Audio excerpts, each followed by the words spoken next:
Et pour cette semaine et depuis quelques jours, j'ai été dans une tension.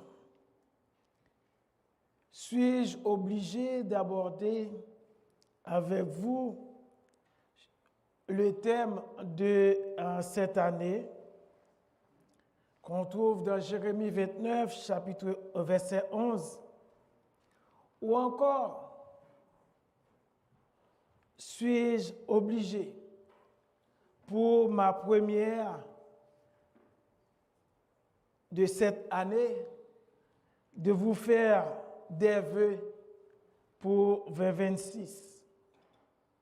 Et encore aujourd'hui, c'est un moment réservé à la jeunesse. Finalement, j'ai choisi, par la grâce de Dieu,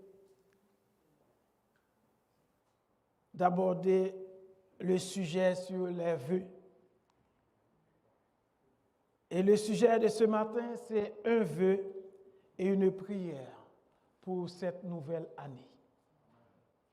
Un vœu et une prière pour cette nouvelle année.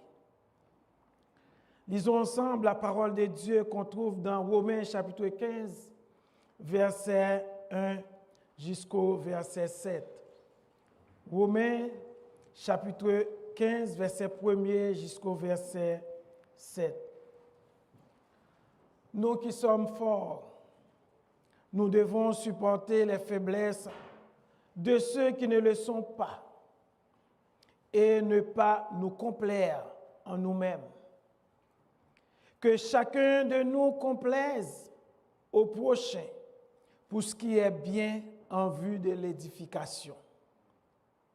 Car Christ ne s'est point complu en lui-même, mais selon qu'il est écrit, les outrages de ceux qui l'insultent sont tombés sur moi. Or, ce qui a été écrit d'avance l'a été pour notre instruction, afin que par la patience et par la consolation que donnent les Écritures, nous possédions l'espérance. Que le Dieu de la persévérance et de la consolation vous donne d'avoir les mêmes sentiments les uns envers les autres, selon Jésus-Christ.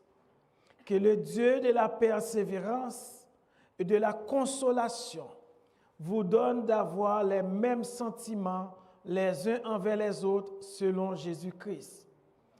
Afin que tous ensemble, d'une seule bouche, vous glorifiez le Dieu et Père de notre Seigneur Jésus-Christ. Accueillez-vous donc les uns les autres comme Christ vous a accueillis pour la gloire de Dieu. Amen. Bien-aimés, ce texte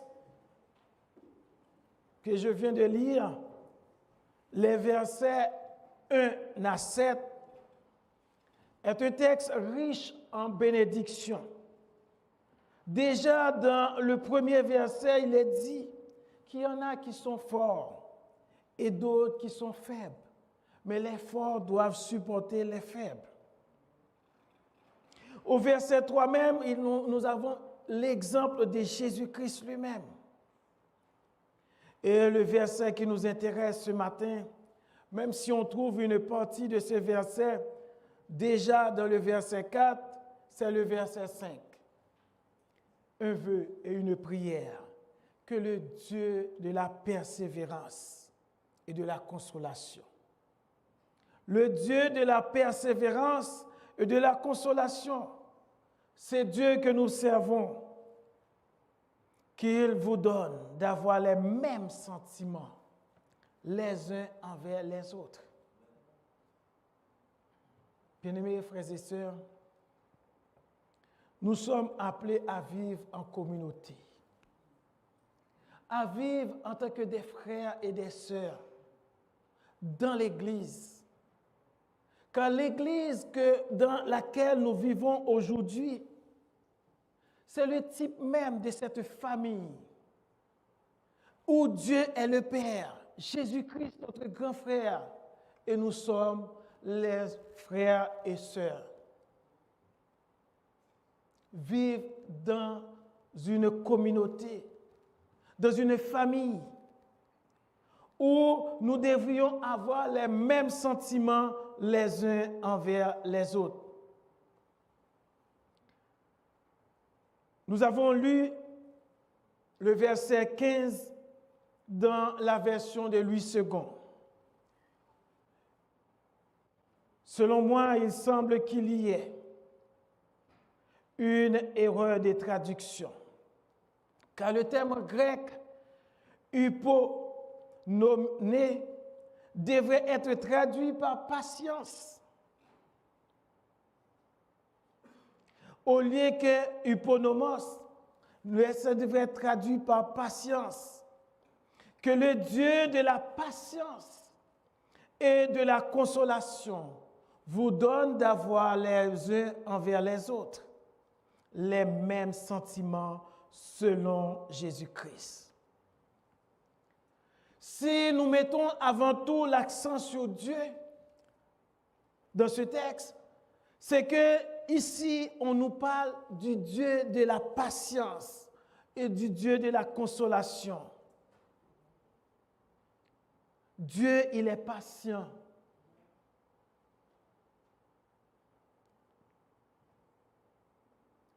Dieu est patient parce qu'il a pitié de ses créatures.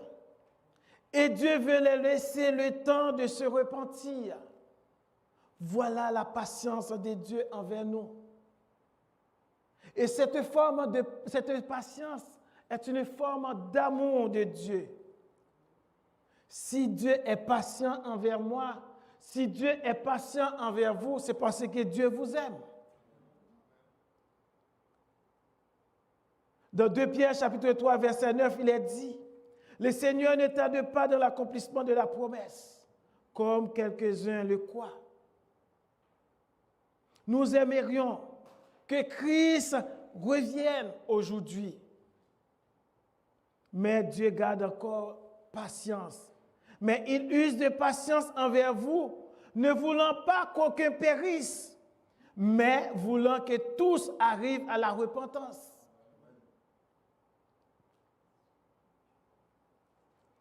Le jour du Seigneur viendra comme un voleur en ce jour. Les cieux passeront avec fracas, les éléments brassés se dissous et la terre avec les œuvres qu'elle renferme. Dieu, il a patience envers l'humanité parce que Dieu veut que tous arrivent à la repentance. Dans sa patience, Dieu s'attend à ce que nous puissions nous repentir. Encore, c'est parce qu'il nous aime. Voyez très clairement, bien-aimés, il y a un lien entre la patience de Dieu et l'amour de Dieu. Et si Dieu nous demande nous-mêmes aussi d'être patients les uns envers les autres, Jésus est l'exemple parfait de la patience divine, de la patience dans l'épreuve et de la patience envers les hommes, dont il a supporté jusqu'à la mort l'incompréhension et la haine. À la croix, nous voyons à la fois l'incompréhension de l'humanité, car le Fils de Dieu, il est venu, il a manifesté sa puissance, il a guéri des malades, il a accompli des miracles. Mais les hommes n'ont pas pu comprendre que Dieu était au milieu d'eux à travers Jésus-Christ. Ils ont manifesté la haine envers lui en criant « Crucifiez-le, crucifiez-le !» Mais lui, il a dit « Père, pardonne-les, car ils ne savent pas ce qu'ils font. » Quel amour! Quel amour! Dieu, malgré la souffrance de Jésus-Christ, il s'attend à ce que Dieu puisse pardonner ceux qui sont en train de le maltraiter. Parce que lui, il nous aime également. Il manifeste sa patience. Pardonne-les. car ils ne savent pas ce qu'ils font. Le chrétien doit aussi exercer la patience envers les uns les autres.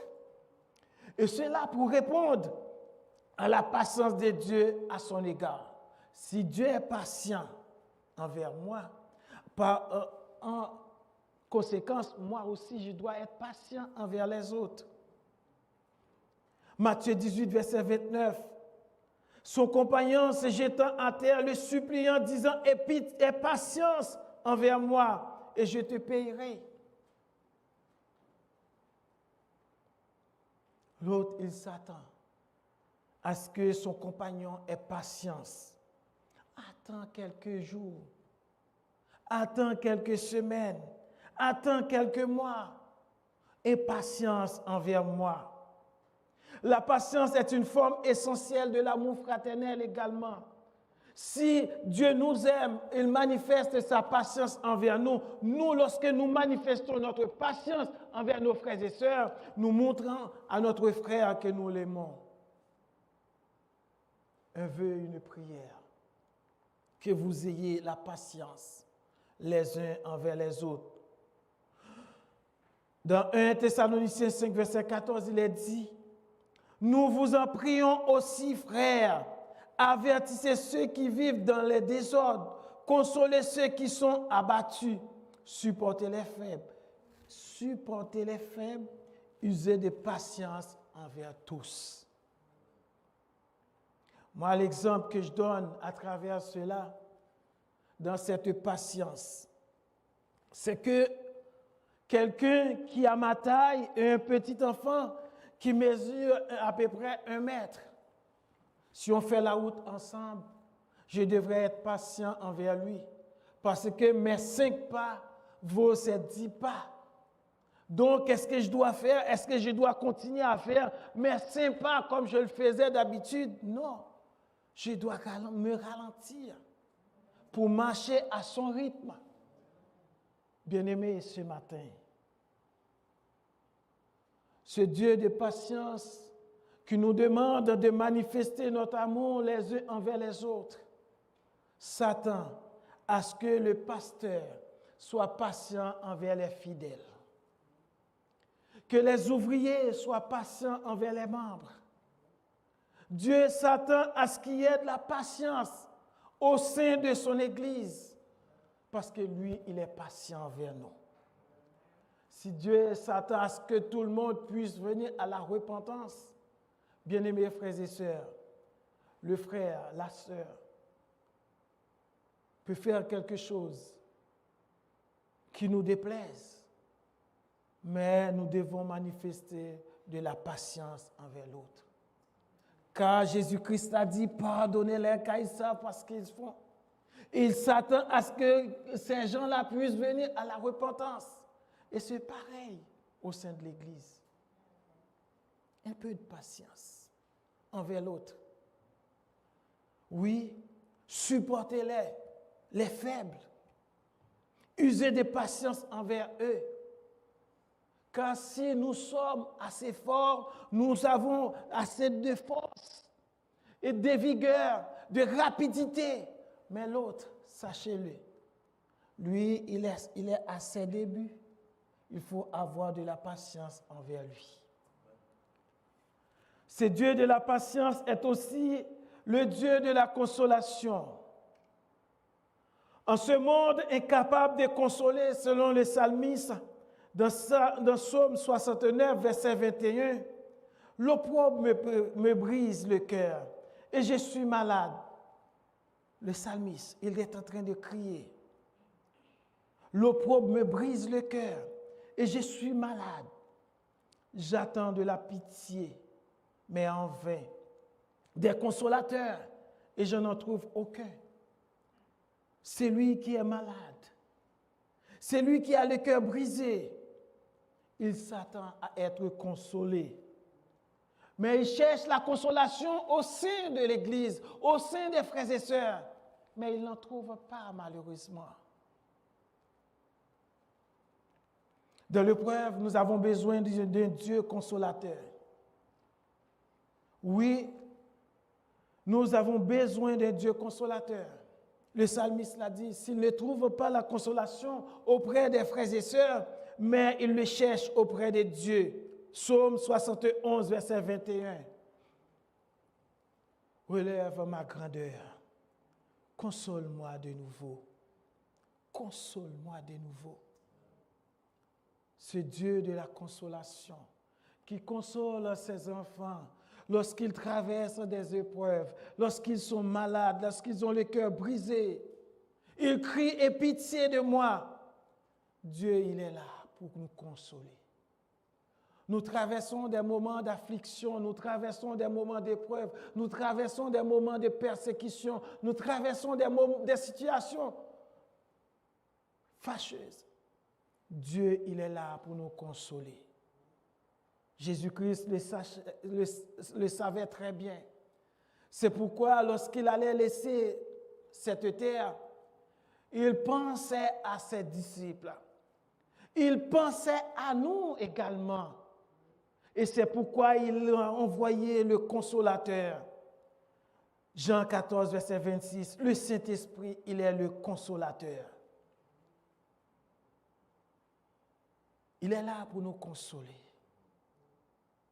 Dans l'Église, s'il n'y a pas la présence du Saint-Esprit pour nous consoler, on pourrait se demander comment le pasteur pourrait supporter les moments difficiles qu'il traverse. Comment un frère pourrait supporter les moments difficiles qu'il traverse, sinon la présence du Saint-Esprit qui est là pour le consoler. Bien-aimés, la source de la consolation est toujours dans l'amour de Dieu le Père. Elle est décrite en des comparaisons délicates. Ésaïe 66, verset 13. Dieu conserve, protège, bénit et fait revivre. La consolation biblique n'est pas faite de patience seulement ou de résignation, mais la consolation biblique est positive, active, due à une intervention de la puissance divine qui s'accomplit dans la faiblesse humaine. Encore, bien-aimés frères et sœurs, Dieu sait que nous sommes faibles, que nous ne pouvons pas supporter les afflictions que nous traversons souvent, mais il est là pour nous consoler. Lorsque nous sommes seuls dans la nuit sombre, où nos pleurs sont très grandes, Dieu, il est là pour nous consoler. Lorsque nos cœurs sont en train de déchirer, Dieu, il est là pour nous consoler. Lorsque la personne qui est beaucoup plus proche de vous n'entend pas vos cris, car vous êtes en train de comprimer cela, Dieu, il est là pour nous consoler. Le passage classique sur la consolation chrétienne est 2 Corinthiens, 1er verset 3 à 7. Béni soit Dieu le Père de notre Seigneur Jésus-Christ, le Père des miséricordes et le Dieu de toute consolation. Le Dieu de consolation est le Dieu de toute consolation. Quels que soient les moments difficiles que vous traversez, Dieu, il est là pour vous consoler. Le texte nous dit, Dieu nous console dans toutes nos afflictions. 2 Corinthiens 1er, verset 3 à 7. Dieu nous console dans toutes nos afflictions, afin que par la consolation dont nous sommes l'objet de la part de Dieu, nous puissions consoler ceux qui se trouvent dans quelque affliction. Vous remarquez ce matin, bien-aimés, il y a la patience de Dieu, qui est une forme de l'amour de Dieu. Il y a la consolation de Dieu, qui a rapport avec l'amour de Dieu. Et à travers tout ça, Dieu nous interpelle à avoir de la patience et de la consolation les uns envers les autres. Et il dit ici dans le texte, si Dieu nous console, c'est que nous puissions consoler ceux qui se trouvent dans quelques afflictions. Dieu le fait. Dieu nous donne un exemple. Et ce matin, il nous interpelle à agir en conséquence. comme il l'a fait. Car de même que les souffrances de Christ abondent en nous, de même notre consolation abonde par Christ. Si nous sommes affligés, c'est pour votre consolation, dit l'apôtre Paul. Et pour votre salut, si nous sommes consolés, c'est pour votre consolation. Oh, bien-aimés frères et sœurs, pour cette année 2026, Dieu vous demande d'être cet instrument entre ses mains, pour avoir de la patience les uns envers les autres, mais également pour consoler le frère, pour consoler la sœur. Oh, vous allez recevoir des appels pendant cette année, et le frère s'attend à ce que vous puissiez le consoler. La sœur s'attend à ce que vous puissiez la consoler. Vous allez recevoir des appels pendant cette année. Ce matin, sachez-le, Dieu vous demande d'être celui qui console le frère, c'est celui qui console la sœur. C'est pour votre consolation qui se réalise par la patience, à supporter les mêmes souffrances que nous endurons.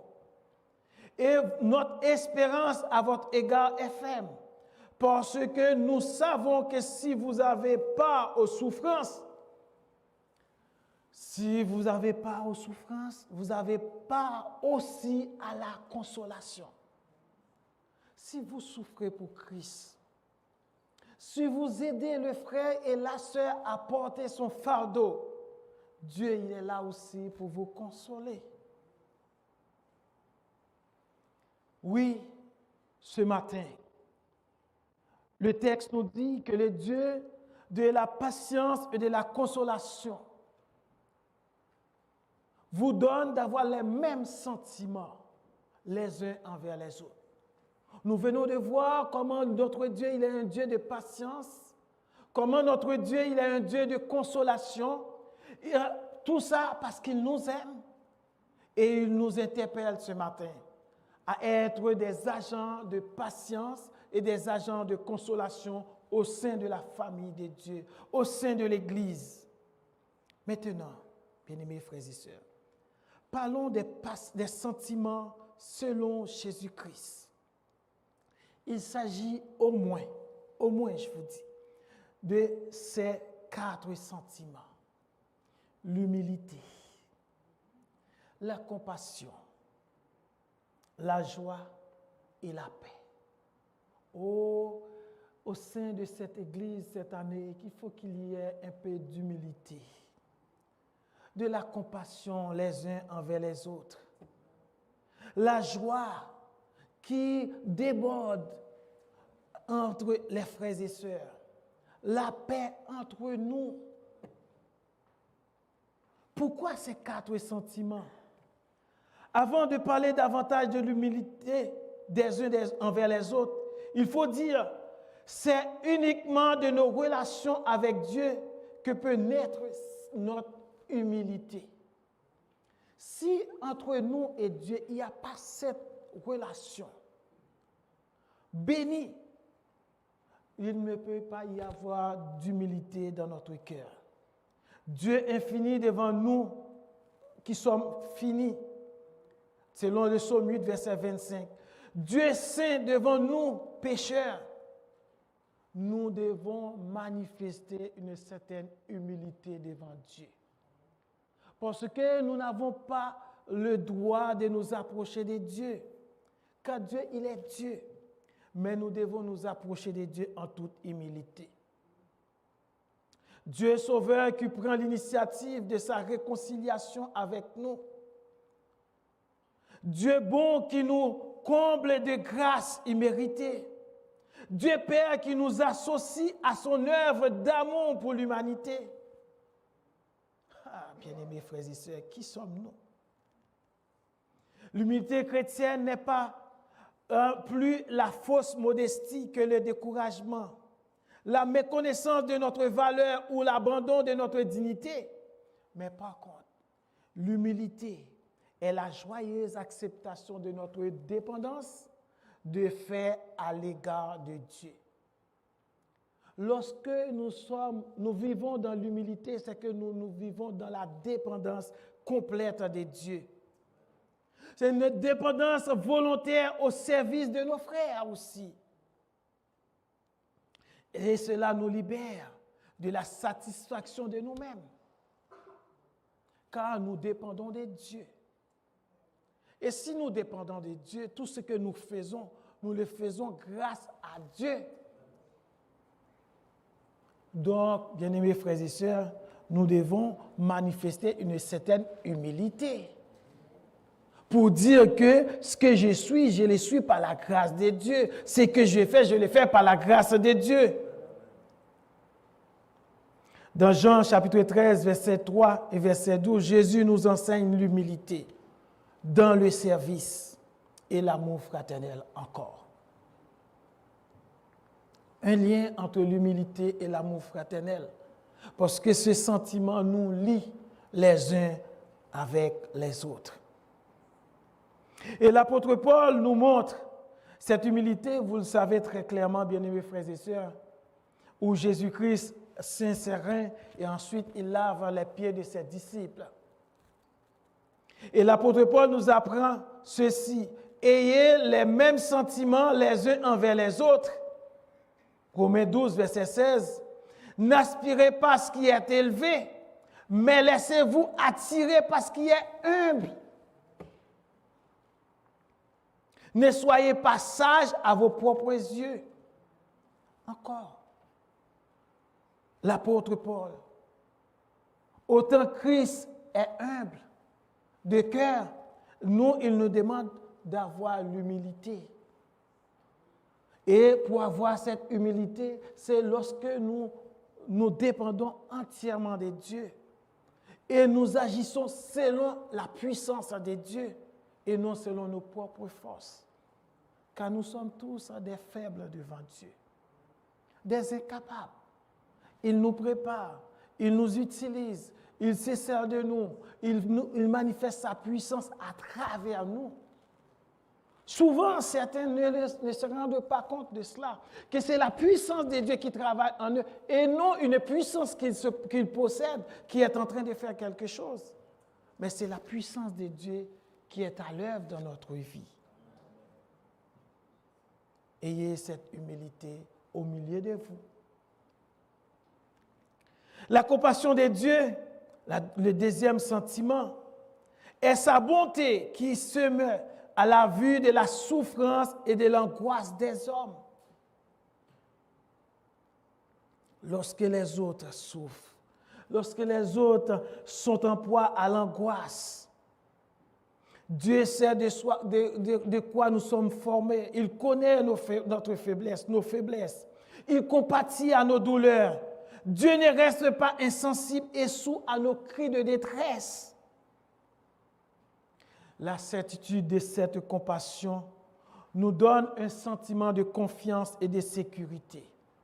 Nous ne sommes pas seuls, perdus dans notre douleur. Dieu nous comprend et se tient près de nous pour nous aider et nous consoler. Humainement parlant, la compassion est aussi un sentiment éprouvé par l'homme en présence de la souffrance de son semblable. Si Dieu ne reste pas indifférent, ce matin, il veut vous utiliser, bien-aimés, pour manifester sa compassion envers vos frères et sœurs. Compatir, c'est souffrir avec quelqu'un. Le frère, il souffre. Il a besoin de vous. Ayez de la compassion pour ce frère. Il n'est pas possible de partager la souffrance des autres à moins d'être atteint par le même coup. Compatir, c'est donc plus exactement souffrir de voir souffrir. Est-ce que vous comprenez cela, bien-aimés frères et sœurs? Quand l'autre est en train de souffrir, vous, en tant que membre du même corps, si un membre souffre, vous souffrez également. Eh bien, vous êtes en train de souffrir lorsque vous voyez l'autre qui est en train de souffrir. C'est vrai, bien-aimés frères et sœurs, souvent, face à la souffrance de l'autre, nous voyons sa souffrance. Nous sommes en train de souffrir avec l'autre. Et nous sommes dans l'impuissance. L'impuissance parce que nous aimerions bien que l'autre ne souffre plus. Mais par contre, nous ne pouvons rien faire. Dieu nous demande simplement, non pas, Dieu nous demande de ne pas être Dieu pour faire disparaître cette souffrance, mais au moins de souffrir avec l'autre qui est en train de souffrir. Et laisse à lui qui est Dieu de diminuer, de faire disparaître cette souffrance. Il ne vous demande pas de faire disparaître la souffrance, mais tout simplement de souffrir avec l'autre, d'avoir de la compassion. Aujourd'hui, malheureusement, quand quelqu'un est en train de souffrir, malheureusement, quand quelqu'un est en train de souffrir, au lieu que nous faisons appel à la compassion de Dieu, au lieu d'avoir la compassion pour l'autre, nous choisissons l'euthanasie. Nous choisissons d'arrêter la souffrance parce que nous disons que l'autre, il souffre trop. Mais ce matin, Dieu nous dit, si nous voyons que l'autre est en train de souffrir, ayez de la compassion. Souffrir de voir l'autre qui est en train de souffrir. Ayez de la compassion pour l'autre et non d'arrêter la souffrance. Parce que c'est Dieu qui est Dieu. Priez Dieu afin qu'il diminue la souffrance. Priez Dieu qu'il puisse faire disparaître la souffrance, car il peut le faire. Il a le pouvoir de le faire. Car il est le Dieu de toute consolation et le Dieu de la compassion. Il faut préciser, bien-aimés, que la compassion n'est pas pareille à la pitié. Car la compassion implique car la pitié implique trop souvent un sentiment de supériorité ou de condescendance de la part de celui qui la ressent. Cependant, une certaine humiliation pour celui qui en est l'objet. Nous ne devons donc pas faire à autrui l'injure d'une pitié dont nous ne voulons pas nous-mêmes. Une différence entre la pitié et la compassion. Seul en Dieu, compassion et pitié sont une seule et même réalité. Et c'est aussi bien à l'une qu'à l'autre que nous faisons appel lorsque nous écrions « Seigneur, aie pitié de nous ». Bien-aimés frères et sœurs, les deux sentiments que nous venons de voir, l'humilité et la compassion, sont liés avec l'amour de Dieu ainsi que l'amour fraternel. Souvent, nous nous posons la question, la joie, est-ce une émotion ou un sentiment? La source de la joie est en Dieu. Car l'âme a été faite pour Dieu et c'est en Dieu seul qu'elle trouve son objet. Dieu ma joie, s'écrit le psalmiste. Psaume 43, verset 4. Psaume 16, verset 9 et Psaume 16, verset 11. La joie est l'état normal de l'enfant de Dieu. L'état normal. Pourquoi? Parce que la joie est en Dieu. La source de la joie est en Dieu. Si vous êtes en peine, vous cherchez la joie, allez le chercher en Dieu. Bien-aimés, notre joie a quelque chose de plus intense, de plus profond, de plus pur que celle de la piété. Elle est associée à notre conversion. Selon Actes chapitre 2, verset 46 et Éphésiens 5, verset 18 à 20, la joie est un don du Saint-Esprit. Galates chapitre 5, verset 22. L'Évangile ne prétend pas nous affranchir de la souffrance, mais au sein même de la souffrance, il nous apporte le secret de la joie. Et parfois, l'Évangile en fait un sujet de joie. Jésus l'affirme dans son discours. Heureux ceux qui pleurent. Heureux les persécutés. Et il répète à la fin, votre tristesse sera changée en joie. Matthieu chapitre 5, verset 4 et verset 10. L'apôtre Paul est devenu le modèle classique de cette joie qui triomphe des tristesses du monde. Oui, ils étaient en prison et ils chantaient la joie, la gloire de Dieu. Dans l'Épître aux Philippiens en particulier, l'apôtre Paul écrit pour nous, dans Philippiens chapitre 2, pourtant, l'apôtre Paul, à un des moments les plus douloureux de sa vie, il nous laisse cet hymne de joie. Si donc il y a quelque consolation en Christ, s'il y a quelque soulagement dans la charité, s'il y a quelque union d'esprit, s'il y a quelque compassion et quelque miséricorde, rendez ma joie parfaite. Voyez, bien-aimés, dans un seul texte, vous voyez tout ça, la compassion, la consolation, la charité, la miséricorde de Dieu. Rendez ma joie parfaite, ayant un même sentiment, un même amour, une même âme, une même pensée. Ne faites rien par esprit de parti ou par vaine gloire, mais que l'humilité vous fasse regarder les autres comme étant au-dessus de vous-même. Ils sont tous liés. La consolation, la patience, l'humilité, la joie, la compassion. Et maintenant, et la paix. Et la paix. L'apôtre Paul, les deux premiers montrent l'attention sans intérêt qu'on manifeste les uns envers les autres. Et les deux derniers, la joie et la paix.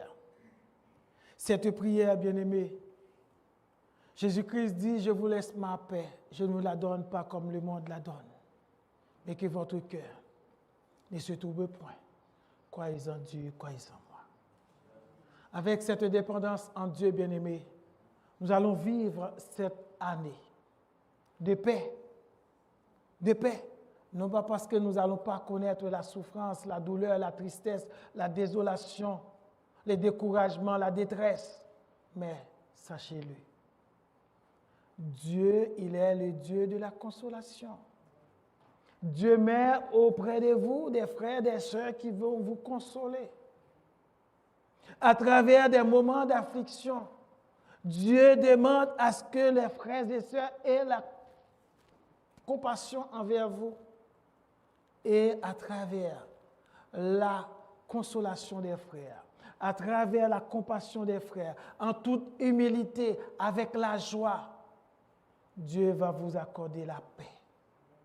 Et il reste un Dieu d'amour qui ne cesse de manifester sa patience envers nous. Bien-aimés, ce matin, à travers ce vœu, à travers cette prière, Dieu vous interpelle d'être beaucoup plus proches les uns envers les autres. Plus proches cette année, les uns envers les autres. Par cette proximité, Dieu s'attend à ce que vous ayez non seulement de la patience les uns envers les autres, de pouvoir consoler les uns les autres, d'être humbles les uns envers les autres, d'avoir la compassion les uns envers les autres pour vivre une vie de joie et une vie de paix, qu'il en soit ainsi, au nom de Jésus-Christ.